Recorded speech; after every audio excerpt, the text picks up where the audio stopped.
All right, perfect. So for clinical two, you guys kind of know the ropes already because presumably you had a clinical one intern in the spring and now they're there with you again for clinical two. And so let me just share my screen here to share the slides with you. Okay, so all right. So clinical two, I'm not going to spend a lot of time on the overview. It's basically they are at the last stage here of becoming a teacher. So you can read this and look at the handbook, but really we want them to really gradually assume leadership so that by the end you feel confident that all right, this student is ready to have a classroom of their own. So it's 300 hours. We already went over the absences and all that. What I really want to focus on in these 10 minutes is anthology and kind of the forms that you'll be asked to fill out. So this is linked on the website, but just, and you probably have already seen this, but just to kind of show you the schedule here. So you'll notice that you are observing your intern 4 times throughout the semester. One of those is a collaborative observation with both you and the mentor observing your student. And so you kind of scatter them about. This is meant to be flexible. So, if you haven't done one yet, not a big deal. We know that the beginning of the year especially is tough and you want to kind of get things going in your classroom. What we just don't want is obviously, waiting until mid-November and now they're cramming in 4 lesson observations because obviously if there's an issue that comes up, while you're noticing them teach, we want to try to support and address that sooner rather than later. So use this as a guide, but is not meant to be, set in stone by any means. And then we're hoping that, you do have the time to meet with the student and talk about the lesson both before and after so that they can kind of get some feedback from you as well. And we think that's really, I mean, the mentor is coming in kind of as an outsider, which has its own benefits, but for you as a teacher of the classroom, you'll know how they are interacting with your students and you'll pick up on things that probably the mentor won't be able to pick up on because they don't know the classroom like you do. So that's where your value comes in as well. I mean, in many ways, but that's one of the many ways. So that's the schedule. And then let's talk about the assessment. So this is confusing, and I will be the first to say anthology is not my friend. It is not very user friendly. Even though I've been using it for 10 years, I still have issues with it. And so, but it is what it is. We've been told that's what we have to use. So we have to go with it. But I want to show you kind of and walk you through the different assessments. So clinical two does have a lot of forms that need to get filled out. They're the progress reports and then the assessments. And so the reports, those are really just the lesson observation. So once you see a lesson, that's what the progress report is you, um, you know, commenting on that lesson. So I'm just going to show you, this is just, your view will look different because I see everyone, the mentor as well. But let me just do it like this. So this is a progress report. So you'll see cooperating teacher, assessment of clinical two, progress report one. So you'll notice there are 4 there. And again, it has those due date guidelines, but those aren't set in stone. So it's no big deal if you haven't done one yet. But when you click on it, you'll see that this is just going to do the details. So this is what you are assessing them on, right? So it's helpful to kind of have this out and then I can't click, you will have a way to assess them and a rubric that comes up. I can't do that because I'm not the assessor, but here's the rubric. So you will then, under each of these, rank them highly effective, effective, partially effective, or ineffective. Now, the one question that often comes up is, if I give them all threes, meaning effective, then that turns out to be, a 3.0, which some teachers are like, wait, but no, I don't want that to be a B. And that we do not use this to correlate with grades. It's really meant to show growth over time. So it's completely fine, in clinical two, especially the first lesson, if they're getting, I would say probably, hopefully, mainly threes and fours, but if there's some twos in there, that's okay. That kind of just indicates to them that that's room to grow. But if there are things that are a one, that would probably be a red flag that maybe you want to tell us about as well. And we'll see the assessments.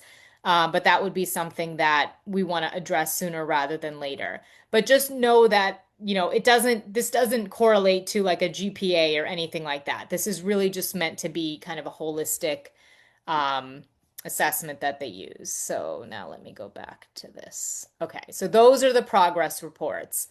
Um, like I said, each of them is based on an official observation. They're always pre-planned.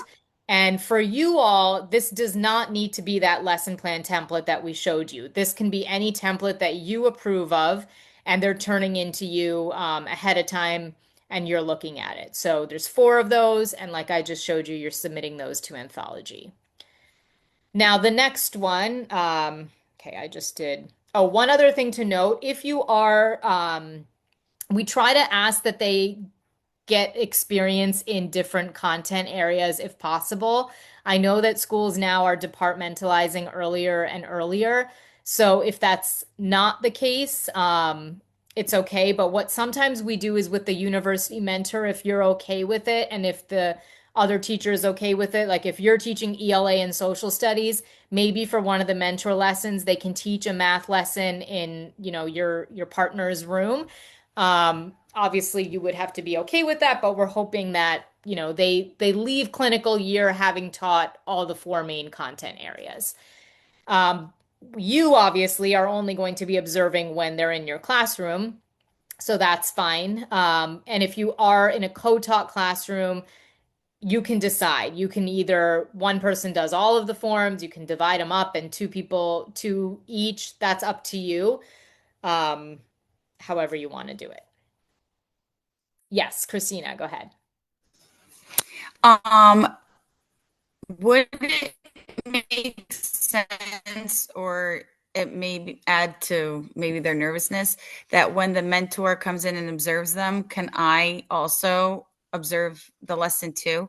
Like today, my clinical 2 student got observed and I didn't really know anything. And I saw the 4 progress reports and I was like, well, they Mhm. have to be observed 4 times. So maybe I could do one each time the mentor does. But then I didn't know because it didn't have a due date. It just said September 3rd. And I was like, oh crap, I was supposed to do this so long ago. So I was like, doesn't make sense. So I was just trying to use Yeah. logic to guide me. But since she was doing a full lesson, she did put a lot of work into that template. I said, maybe I could just do that today. So I started when I didn't submit it because I was not sure really if I should have done that. Yeah, so we say out of the 4 that you're doing this semester, we say one of those can be collaborative. In other words, one of those can be a mentor lesson, but then the other 3 should be ones that they just prepared for you. Because as you probably know as well, they get extra nervous when the mentor is there. They're much more comfortable with you observing than the mentor observing. So we don't want it to be just the mentor and you with all collaborative observations because then we don't feel that's a true testament because you see them every day and you know better, to be honest. So yes, 1 out of the 4 can be a collaborative observation, but then the other 3 should be just for you. And you can pick which one that is. So like if you want to use the one that she already did as your first one, that's totally fine. And then the next 3 will just be unique to you. All right? Okay. Yep. And then my next question, I'm sure it's in Sure. the handbook thing that you have, and I will Yep. take a look at it, but I was just wondering because when I did it back so many years ago, I took over like the last month like I was teaching all the lessons, I was preparing them. I don't know if that's something that you were encouraging or kind of just like give them one subject to worry about. But I am departmentalized and I do teach Hmm. language arts and I do teach social studies. So I didn't know if like giving her one of the lesser 2 evils or what. I don't want to overwhelm her, and she's wonderful, but Yeah. I just don't want to do more than what you're expecting. Yeah, we tell them it's a gradual increase, and by the end, they really should be kind of taking on the role as if they were the teacher. Now, that varies because some teachers are not comfortable giving, that up. And we have to respect that as well. And then sometimes maybe the students, you as a cooperating teacher may feel that maybe they're not ready to quite take it over yet. So I would say that is the eventual goal, by the last, couple weeks in December, that they really are playing an integral role in planning and executing all the lessons with your support if needed.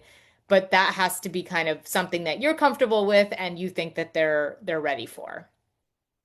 But yes, we do encourage it and we do tell them that that is the end goal because then, after that they're off to do it on their own. So, what Yep. better way to Thank do you. it under someone's guidance?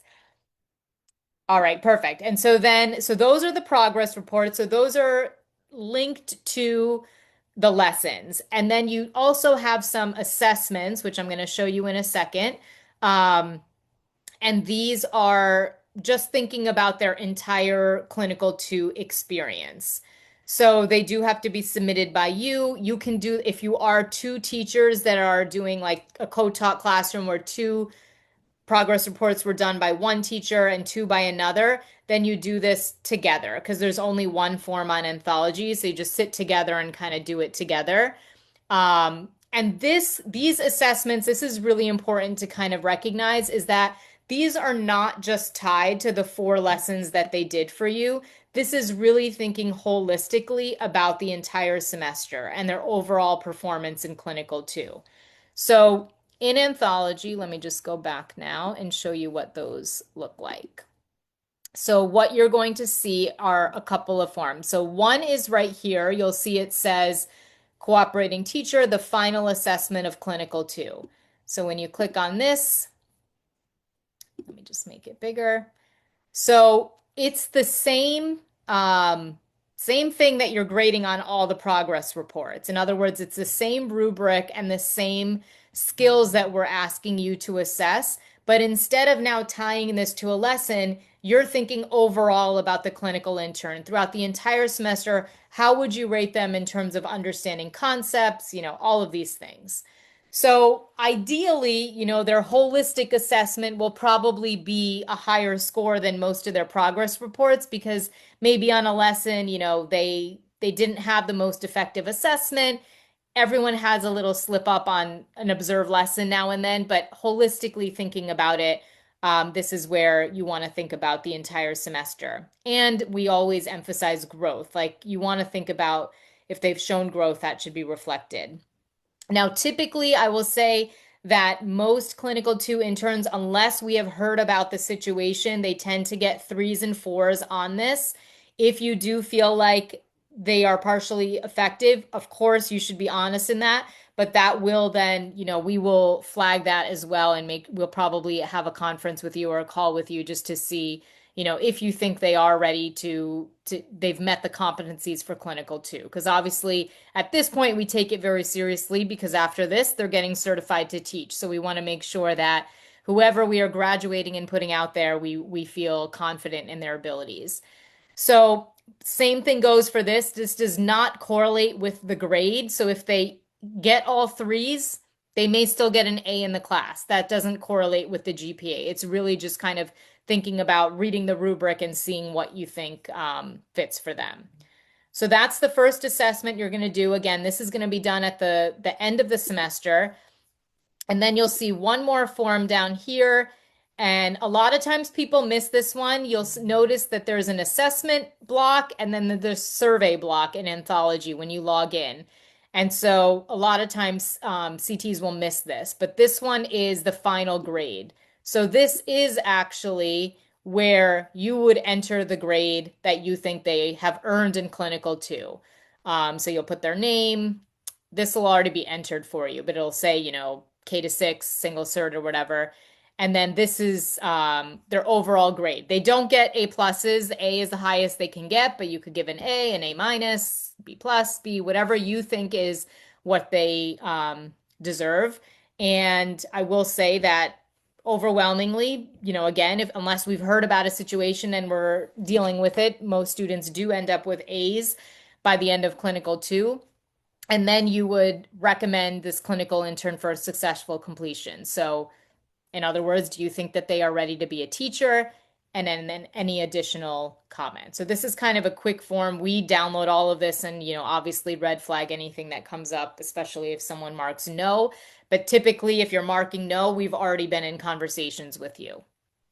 Okay, so those are the two that you do at the end of the semester. We will remind you. So we are constantly looking at these. So we will send reminders out and say, hey, like, please fill this form out. So don't worry about it if you forget. You'll hear from us. And yeah, that's it. And then I already went over this kind of like that the grades don't correlate. But the biggest thing is, if you do see a concern, especially because Clinical 2, they're starting to take over more and plan more lessons, please reach out sooner rather than later. We have a lot of support that we can provide to the student and to come in and do lots of things. So we would much rather you reach out sooner if there's anything that you see that's concerning so that we can kind of handle it sooner rather than, in December when they're just weeks away from graduating. All right. Any questions? Sorry, I know I talked fast. We're good? Okay. Well, thank you all so much. We're going to send you all of this information and the recording as well, but please don't hesitate to reach out